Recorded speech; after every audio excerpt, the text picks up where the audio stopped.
여호와여 주께서 나를 권유하심으로 내가 그 권유를 받았사오며 주께서 나보다 강하사 이기셨으므로 내가 조롱거리가 되니 사람마다 종일토록 나를 조롱하나이다. 내가 말할 때마다 외치며 하늘과 멸망을 선포함으로 여호와의 말씀으로 말미암아 내가 종일토록 치욕과 모욕거리가 되느니라. 내가 다시는 여호와를 선포하지 아니하며 그의 이름으로 말하지 아니하리라 하면 나의 마음이 불붙는 것 같아서 골수에 사무치니 답답하여 견딜 수 없나이다. 아멘. 어제 우리가 그저께죠. 그제 이 바술이라는 사람이 예레미야를 매들 때리고 착고에 채워가지고 그 베냐민 문이라는데 위에 방에다가 밤새도록 가둬놨던 것을 기억합니다. 그리고 아침에 풀어놨을 때 예레미야가 얼마나 심정적으로 괴롭고 아마 또 울었을지 모릅니다. 이때 예레미야 나이는 노년입니다. 젊은 사람이 아닙니다. 왜냐하면 지금 예레미야 외치는 이 시기는 유다 말기이기 때문이죠. 얼마나 슬프고 괴롭고 또 한편으로 분노도 좀 치밀어 올랐던지 격정이죠. 마음에 격동하는 거죠. 그래서 하나님께 이렇게 하소연하는 거예요. 우리 번역에는 좀 얌전하게 항상 돼 있다 그랬죠. 여호와의 주께서 나를 권유하셨으므로 내가 그 권유를 받았사오며. 이게 아니고 원래는 속였다는 겁니다. 주님이 나를 속였다는 거. 하나님이 나한테 지금 거짓말했다고 말하는 거예요. 어떤 의미인지는 우리가 사실 짐작컨대 알 수 있어요. 적어도 선지자 노릇한다고 이렇게 고생하리라고는 말은 안 해줬단 말이에요. 내가 너를 불렀고 택했다 그랬지.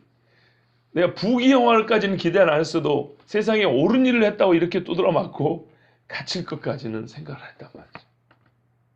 세상에 이런 법은 없는 거예요. 예레미야 생각할 때.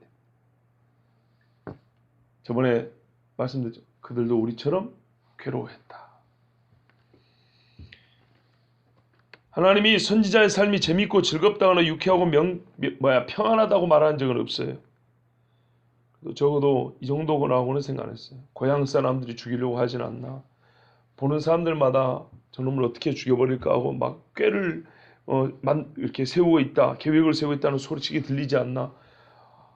이 급기야는 하여튼 하나님이 시킨 일도 너무 많아요. 뭐 토기장이 집에 가라, 뭐 도벳에 가라, 어디 가서 외쳐라, 누구 불러. 이렇게 하고는 마지막에는 성전 들어가서 외쳤더니 그것 때문에 그 성전 그 주관에 맡은 제사장의 감독이 와가지고 때리고 가둬놓고 사람들 앞에서 그 많은 사람들 앞에서 얼마나 모욕을 줬던지. 젊은 나이도 아닌데. 그런 차원에서 하나님이 예레미야를 속였다고 말한 겁니다. 이 정도는 우리도 이해해 줄 수 있죠. 선지자가 이렇게 믿음이 없나? 그렇지는 않아요. 욥도 그랬잖아요. 하나님 앞에 소위 우리식으로 하면 퍼부은 안 그랬지만 그래도 하나님 앞에 무릎 꿇는 사람이었으니까 그럴 수도 있었던 거예요. 하나님은 예레미야를 어머니 복중에서부터 택하여 부르셨다 그랬고 어린아이일 때도 너는 어린아이를 하지 말라 그랬어요. 이건 상당히 그 권세를 준다는 얘기죠. 시편 8편 말씀처럼 어린아이와 젖먹이로 권세 세우셔서 원수와 보수를 잠잠케 한다 그랬어요. 그런데 그 시편 말씀처럼 자기가 그렇게 쓰임 받는 줄 알았을 거 아닙니까? 실제로 쓰임 받았어요. 젊을 때 요시아랑 같이 막 이렇게 이스라엘 전국을 누비면서 귀신 딴지들 다 때려 부시면서 그래 다녔단 말이죠. 이 정도 들었으면 자기가 장성하여 선지자 사역할 때 어떤 종으로 쓰임 받으리라고 나름대로 기대하는 바가 있었겠죠. 옛날에 사무엘 정도 생각을 했으면 그래서 사람들이 사무엘은 무서워했지 사무엘을 때린 사람은 없었거든요. 그런데 이게 웬일입니까? 제가 왜 웃냐면요. 제가 중학교 2학년 때 우리 동네에 있는 그 귀신 섬기는 집들 다 때려 부셨잖아요. 그 기와집 아닙니까? 산에 있는 기와집. 근데 무슨 생각을 했냐면 나는 올라가 쇽쇽 할 줄 알았어. 그리고 그 기드온처럼 말이죠. 하나님이 그 보호해 줄 줄 알았어요. 아니더라고요. 15살짜리 애가 감당하기는 너무 정말 힘든 일이었어. 판사 앞에까지 선다는 것은 상당히 힘든 일이었어. 물론 그 덕에 저는 신앙이 제법 클 수도 있었지만은 많이 힘들었어요. 그래서 저도 비슷한 그 기도를 했던 것 같아요. 하도 오래돼서 기억은 가물가물하지만 분명히 하나님 앞에 이럴 수 있냐고. 맞아요. 여수부교 바닷가 앞에 가지고 그랬어요. 그때 그랬다 했죠. 세상에 이럴 수 있냐고. 저보다 나이가 많은 형은 잡혀 들어갔단 말이에요. 그 형은 혼인신고가 돼 있었기 때문에 잠깐 얘기만 하고 풀어준다고 해놓고 물론 다 경찰 조사받고 했는데 그 형만 따로 불러갔어요. 풀어준 다음에 그 형만 따로 불렀는데 그대로 집어넣어버렸어. 이웃집 형이고 그 형은 손 한쪽이 장애입니다. 이 공고 실습 나가고 프레스기 찍혀가지고 소리 없어요. 얼마나 참 그 부모 입장에서 이 가슴이 찢어지는 일입니까? 그러니까 손이 이렇게 된 아들인데 어떤 아가씨 와갖고 당신 아들이랑 살겠다고 이렇게 살고 있는 중이었거든. 말하자면 신혼이에요, 신혼. 근데 저 때문에 그 형은 거기 들어간 거예요. 교도소에 말이에요. 이런 일을 감당하기는 너무 힘들었어요. 그런데 그랬다고 했잖아요.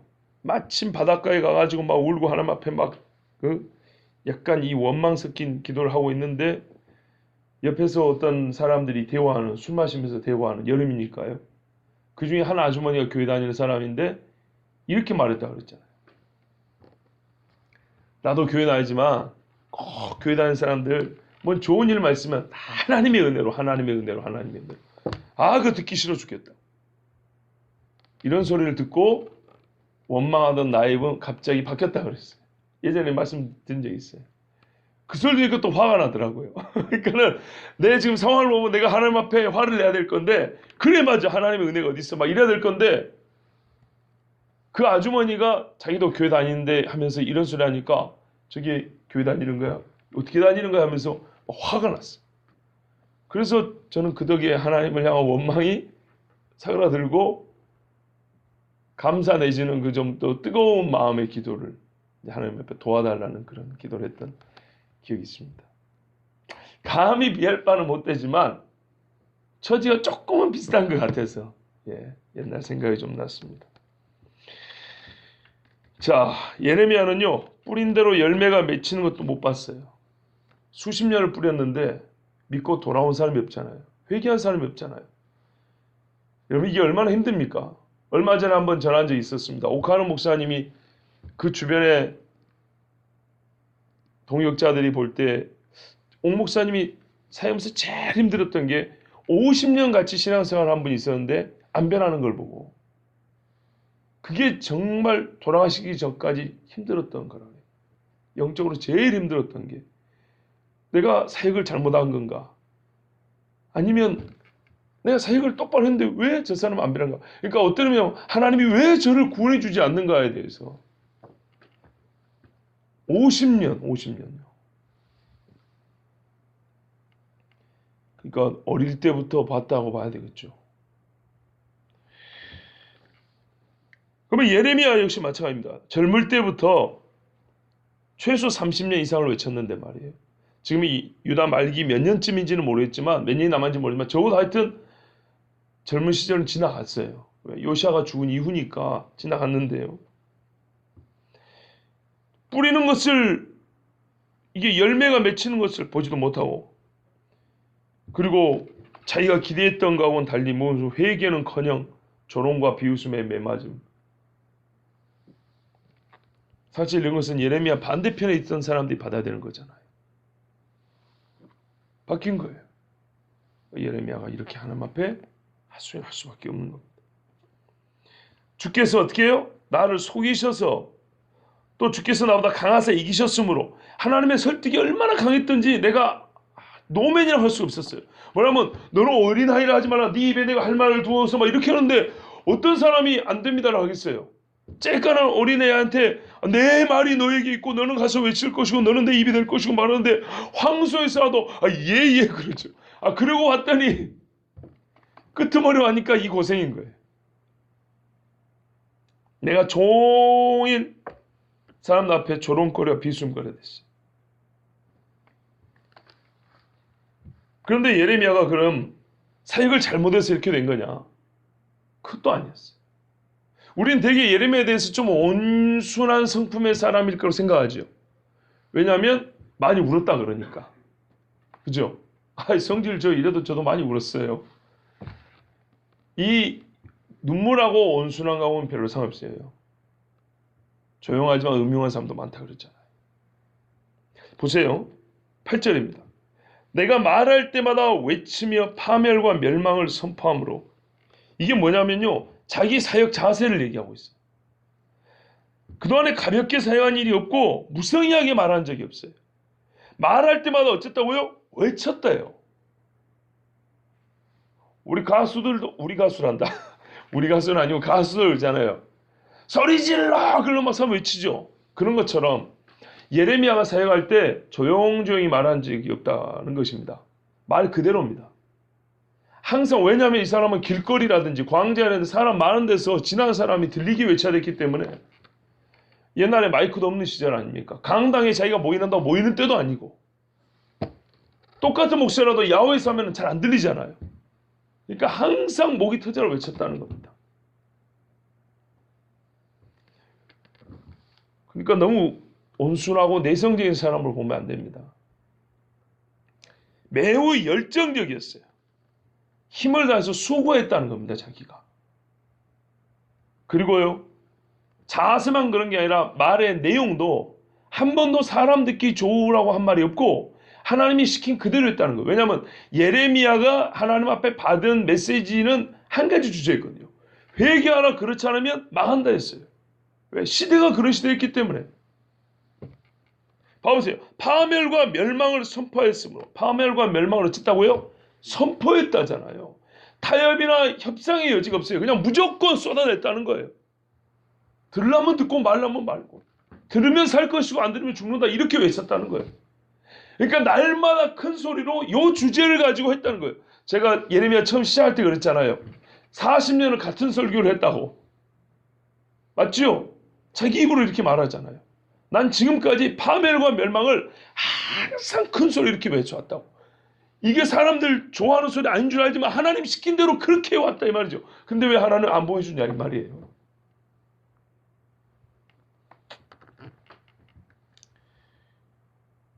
그랬던 결과 예레미야가 종일토록 치욕과 모욕거리가 됨이니다. 그러니까 7절에서 아직 안 끝났던 겁니다. 7절과 8절이 결론이 똑같잖아요. 그죠? 자기가 지금 모욕을 당하고 조롱과 비웃음거리가 됐다는 거잖아요. 7절 이야기는 하나님이 처음부터 날 이렇게 불러가지고 쓰셨기 때문이고, 그리고 8절 이야기는 내가 주님 부르신 대로 멍청하게 그대로 해가지고 쓰신 대로 그냥 아이고 쓰십시오 해가지고 그냥 쓴 대로 그냥 열심히 했더니 내가 바보지. 그래서 이렇게 됐다는 얘기잖아요. 여호와의 말씀으로 말미암아라 그러잖아요. 가운데 보세요. 8절 딱 중앙에. 여호와의 말씀으로 말미암아. 순전히 원인은 이거 한 가지래요. 예레미야는 지금까지 여러 원인을 얘기했어요. 유다가 범죄함으로 우상 숭배함으로 음행함으로 하나님을 배역함으로 거역함으로 완고한 마음을 가졌으므로 여호와께서 패망과 멸망과 쫓겨남과 찢김과 어린아이가 죽임을 당하는 것과 땅이 기근이라고 하늘은 노시고 땅은 철이 거라고. 이 말씀을 원인과 결과에 입각해서 수십 년을 외쳤어요. 근데 똑같은 원리를 지금 사용한 거예요. 하나님이 그리 해서 내가 지금 이곳에 가는 건 다른 원인 하나도 없어. 일절 없어. 나 잘못도 아니야. 하나님 때문이라는 거예요. 지금. 여호와의 말씀으로 말미암아. 근데 저는요 이게요 예레미야 믿음 얻게 되는 게 아니라 좀 부러웠어요. 누구는 자기의 고난과 고통을 순전히 하나님의 말씀으로 말미암아라고 100% 거기에다가 책임을 물을 수 있는 사람이 있었다는 거 아닙니까 지금? 여러분 여기에 동의하지 않으시는 분 없지요. 예레미야서를 읽어보면 100% 동의할 수밖에 없어요. 지금 이 말씀을 읽다 보니까 이게 부럽더라고요.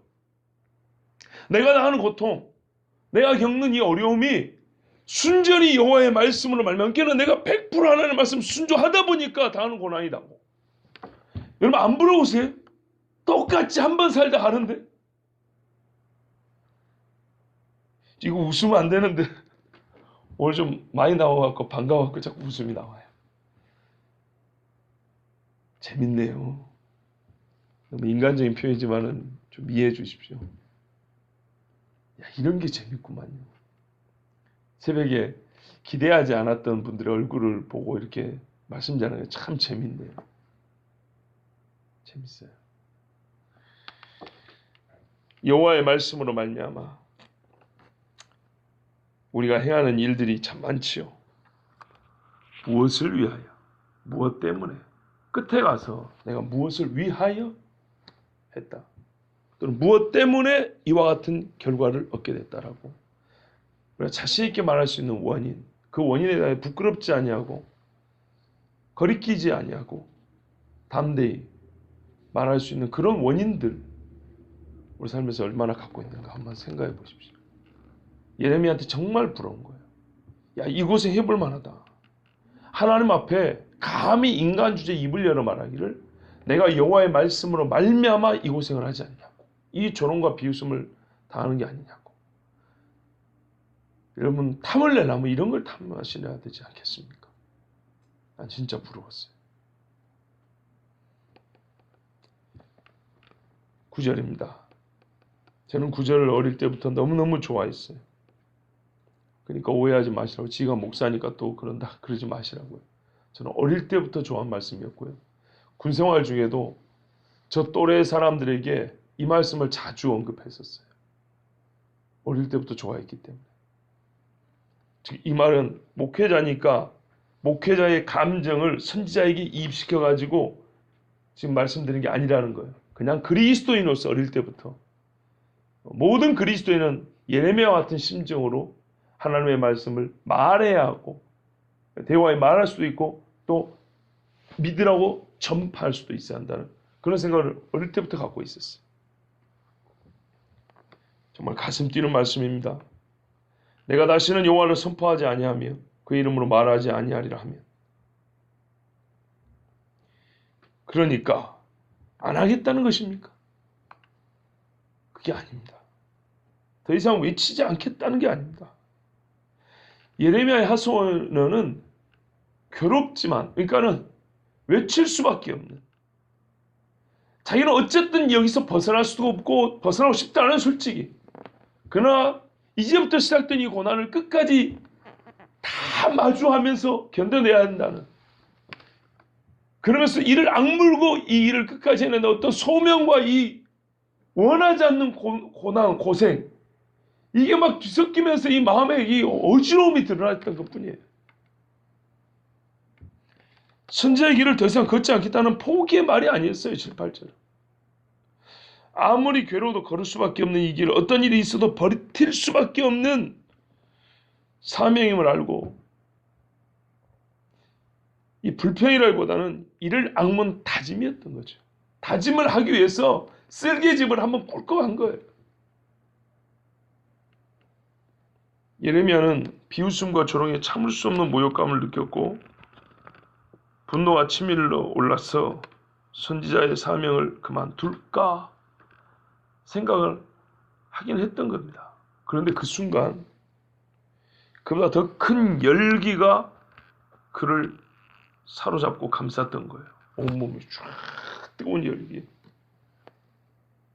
그래서 오히려 자기가 아까 했던 말을 부끄럽게 느끼게 됐고요. 그리고 자기를 조롱당하는 자로 만들었던 하나님의 말씀에 대한 사모함이 더 커졌어요. 우리 세상 말로도 악이 바친다 그러잖아요. 근데 그렇게 볼 건 아니고 이건 이제 이해를 돕기 위해서 한 말이고. 그렇지. 이게 선지자지. 그래, 이제야 내가 선지자다워지는구나. 뭐 이런 거죠. 그래. 내가 여기서 어딜 가겠냐.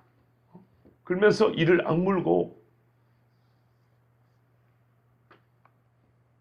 더 이상 하소연과 분노와 또는 원망하지 아니하고 하나님 앞에 3일 감당하겠다고 스스로 입을 열어 약속을 합니다. 이 20절의 후반부, 아니 9절의 전반부에 보면 여호와를 선포하지 아니하며, 아까 말씀드렸죠. 크게 소리치지 않는다. 또 말하지 않는다.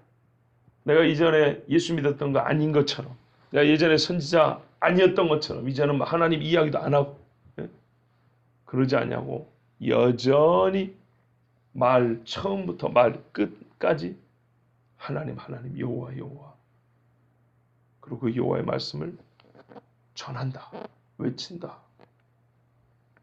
그렇게 작정을 한 겁니다. 그렇게 안 하면 어쩌게 되니까요? 마음이 불붙는 것 같답니다. 마음이 뜨거워진다는 거죠. 그러니까 이미 그렇게 돼버렸다는 겁니다. 우리가 사랑하는 사람을, 그래 우리 더 이상 만나지 말자, 말은 그랬지만 마음은 막 불붙는 것처럼, 우리 하나님을 버릴 수 없는 거예요. 예레미야는 이제. 사실 예레미야는 본인이 생각보다 하나님을 너무 많이 사랑하고 있었던 사람이었어요. 어디에? 골수에 사무친다. 뭐 골수가 많이 있지만은 한마디로 말하면 온 뼈에, 이 열기가 뼛속까지 쫙 들어가지고 막 후끈후끈한다 이 말입니다. 타는 것처럼, 숯불처럼 이 뼈가 수치된 것 같은 거예요. 벌겋게. 입을 열지 않고는, 하나님의 이름을 이렇게 입을 열지 않고 이 열기가 빠져나갈 구멍입니다. 멋지지 않습니까? 그래서 예레미야는 다시 입을 열겠다, 이렇게 다짐하고 하나님께 약속을 했습니다. 여러분 예레미야처럼 살고 싶습니까? 뺨 한 10대 맞으면 돼요. 그거 자주 갇히면 돼요.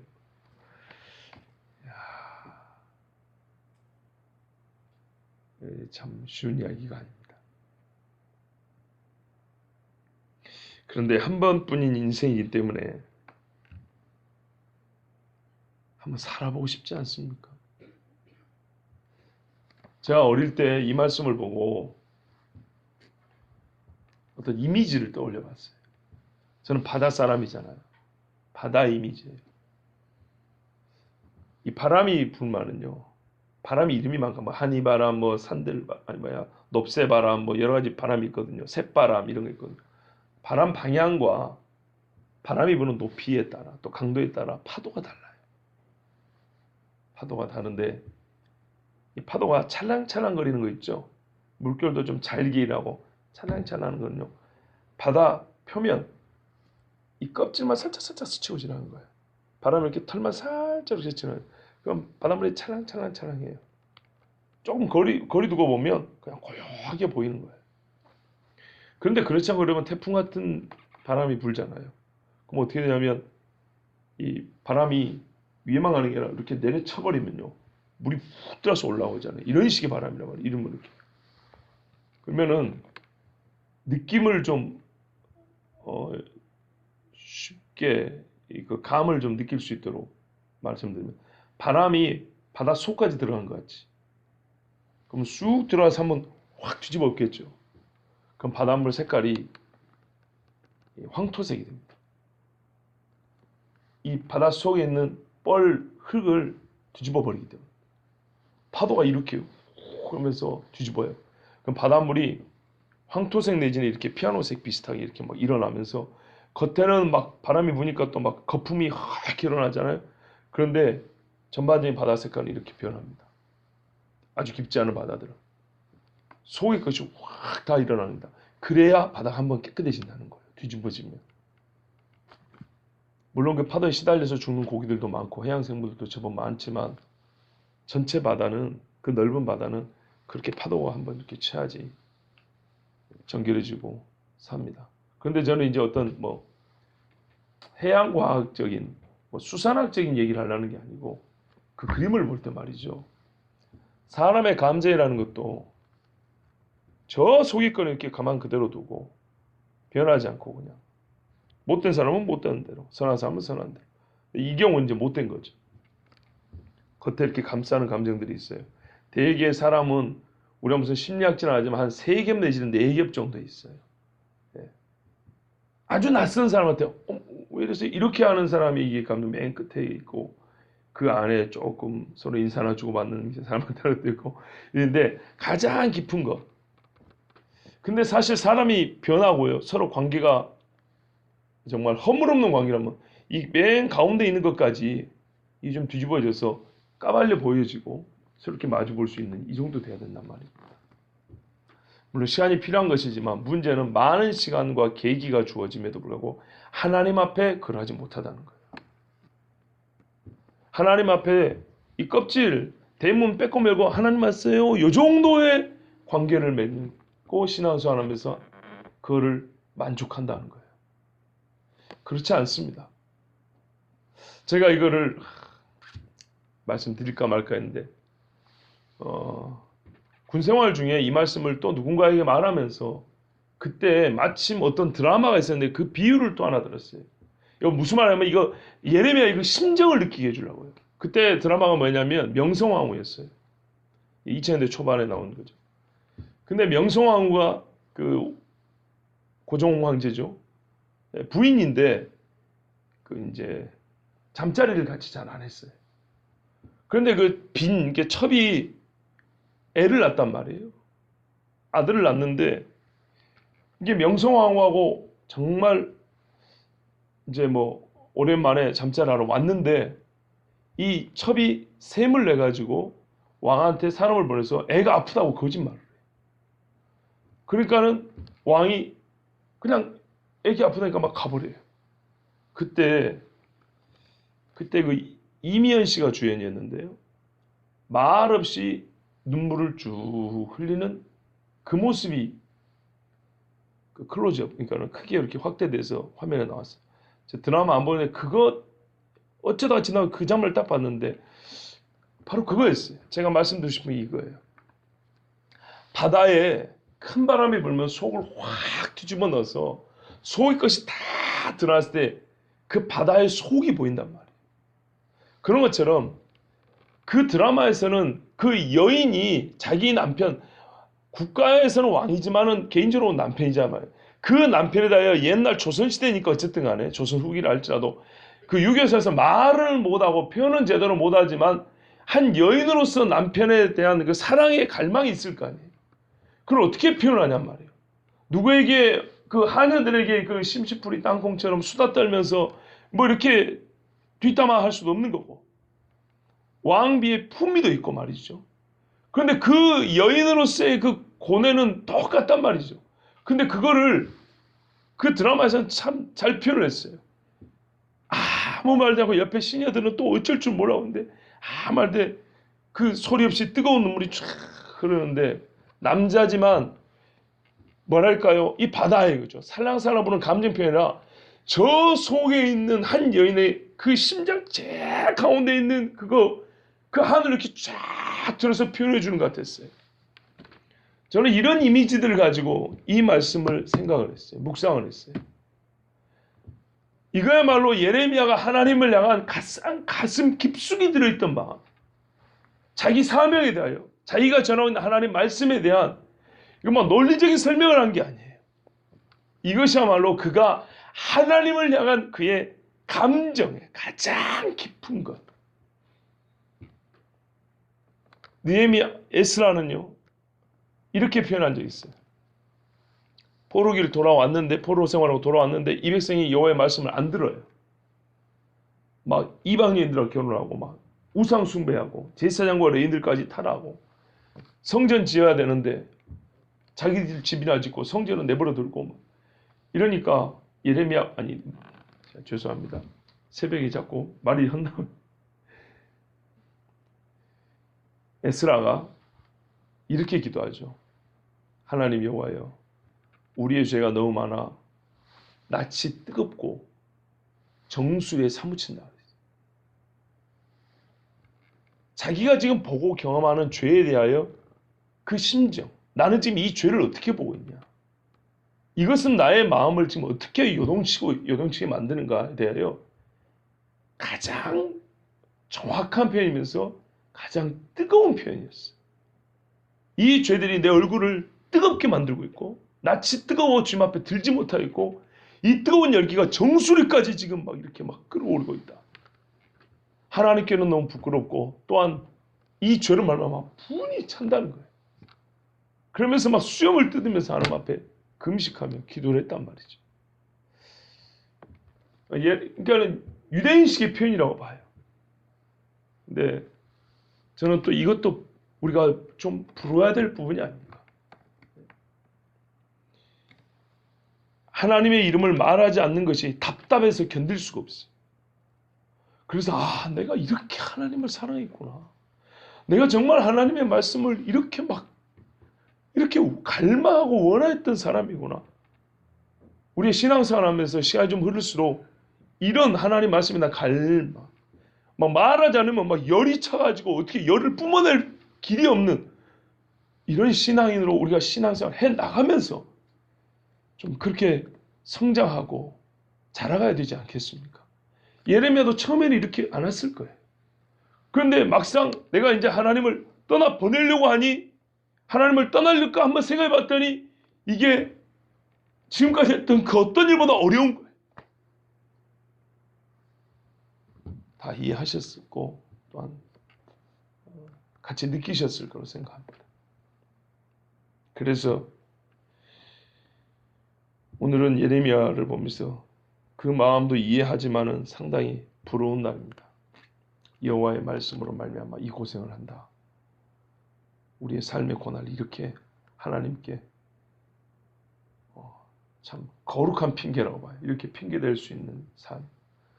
그리고 하나님을 떠나려고 했는데도 떠나는 것이 오히려 더 큰 고통. 하나님을 사랑하고 하나님의 말씀 사랑하는 이거를 버리고 우리 사이가 멀어지고 분리한다는 것 자체가 이것이 차라리 내가 이방 사람들에게 또는 같은 동족들에게 침뱉음을 받고 칼에 찔려 죽임을 당하는 것이 낫지. 나는 이렇게 할 수는 없다. 온몸이 벌건 숯, 새까만 숯 아닙니다.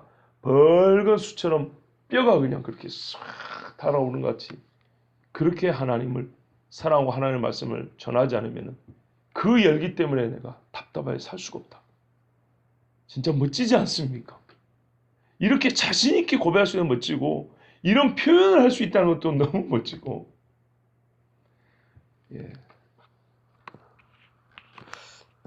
이 예레미야의 고백과 유사한 복음서가 있습니다. 십자가의 길 순교자의 삶이라고 있죠. 우리가 파송의 노래로 부른 적도 있는데 그 찬양이 생각납니다. 지금 부르지는 않겠지만은 오늘 이 말씀과 함께 그 찬양을 부르시면서 하나님께서 나에게 뭐라고 말씀하시는가. 지금 전하는 것은 모두에게 전하는 말씀이지만 또 하나님은 이 모두에게 주시는 말씀을 나 개인이 들을 수 있는 말로 또 다르게 번역 내지는 통역을 해주시거든요. 기도하시면서 나 개인에 주시는 말씀으로 또 다른 번역으로 들으시고 함께 기도하는 오늘 하루가 되기를 원합니다. 기도하겠습니다.